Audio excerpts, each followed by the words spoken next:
ರಾಟಕಲ್ ಗ್ರಾಮದಲ್ಲಿ ಕುಡಿಯುವ ನೀರಿಗೆ ಜನರ ಆಕ್ರೋಶ. ಕಾಳಗಿ ತಾಲೂಕಿನ ರಟ್ಕಲ್ ಗ್ರಾಮದಲ್ಲಿ ತೀವ್ರ ಕುಡಿಯುವ ನೀರಿನ ಸಮಸ್ಯೆ ಎದುರಾಗಿದ್ದು, ಗ್ರಾಮಸ್ಥರು ಹಾಗೂ ಕರ್ನಾಟಕ ಪ್ರಾಂತ್ಯ ರೈತ ಸಂಘದ ನೇತೃತ್ವದಲ್ಲಿ ಗ್ರಾಮ ಪಂಚಾಯತ್ ಅಧಿಕಾರಿಗಳ ವಿರುದ್ಧ ಆಕ್ರೋಶ ವ್ಯಕ್ತಪಡಿಸಿದ್ದಾರೆ.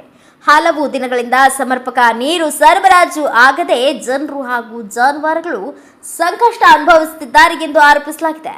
ಗ್ರಾಮದ ಹಲವು ಕಡೆಗಳಲ್ಲಿ ಕುಡಿಯುವ ನೀರಿನ ಪೈಪ್ಲೈನ್ ಒಡೆದು ನೀರು ರಸ್ತೆ ಮೇಲೆ ಸೋರಿಕೆಯಾಗುತ್ತಿದ್ದು, ಮಹಿಳೆಯರು ನೀರಿಗಾಗಿ ಅಲೆದಾಡುವ ಪರಿಸ್ಥಿತಿ ನಿರ್ಮಾಣವಾಗಿದೆ.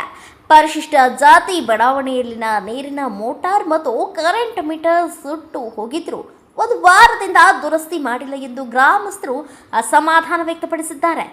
ಸಮಸ್ಯೆ ತಕ್ಷಣ ಬಗೆಹರಿಸಬೇಕು ಎಂದು ರಸ್ತೆ ತಡೆ ಚಳುವಳಿ ನಡೆಸಿ ಗ್ರಾಮಸ್ಥರು ಎಚ್ಚರಿಕೆ ನೀಡಿದ್ದಾರೆ.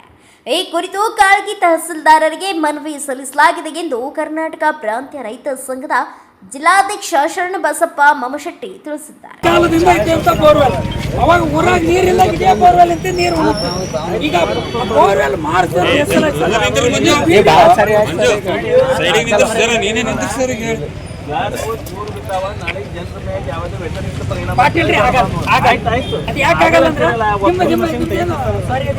ಬ್ಲೆಸ್ಸಿಂಗ್ ಏನು ಮಾಡ್ತಾರೆ ಅದು ಹಿಂಗೆ ತಿರುಗ್ತಾ ಹೋದಲ್ಲ, ಅದು ಪ್ರೆಷರ್ ಹೊಡೆದು ಹೊರಗಾಗ್ತಂತ ಯಾವುದೂ ಇಟ್ಕೊಳ್ಳಲ್ಲ ಒಳಗಡೆ.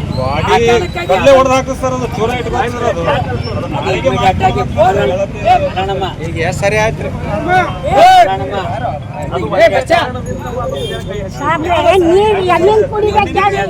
ನೀವು ರೊಕ್ಕ ಖರ್ಚು ಮಾಡಿ ಹೊಸ ಬೋರ್ವೆಲ್ ಹಾಕ್ರು ನೀರು ಬೀಳಲ್ಲ ಸರ್ ನಮ್ಮಲ್ಲಿ. ಅದು ಕೂತಿಗದ ನಮ್ಮೂರಾಗ ನೀವು ಮನೆ ಕಷ್ಟಪಟ್ಟು ನೀರು ಸಿಗಲ್ಲ ನಮಗೆ. ಅದು ಸಮಸ್ಯೆ. ಆ ಬೋರ್ವೆಲ್ ಇಮಿಡಿಯೇಟ್ ಆಗಿ ಚಾಲು ಮಾಡ್ಕೊಡ್ರಿ. ಅದು PDR ಅದಕ್ಕೆ ಬೇಜವಾಬ್ದಾರಿ ತೋರ್ತಾರೆ. ಕ್ಲಿಯರ್ ಆಗಿ ಬ್ಯೂರೋ ರಿಪೋರ್ಟ್ ಹನುಮಂತಕುಡಹಳ್ಳಿ, ಭಾರತ ವೈಭವ news, Kalagi. Thanks for watching. Read, discuss and debate with editor Dr. Yan Prashant Rao. Wanted reporters in print, digital and visual media for Bharat Vaibhav Daily Newspaper, BV News 5 Channel and BV Fast Web News from all the talukas of Karnataka, Goa and Maharashtra. If interested, send your resume to 9019229369.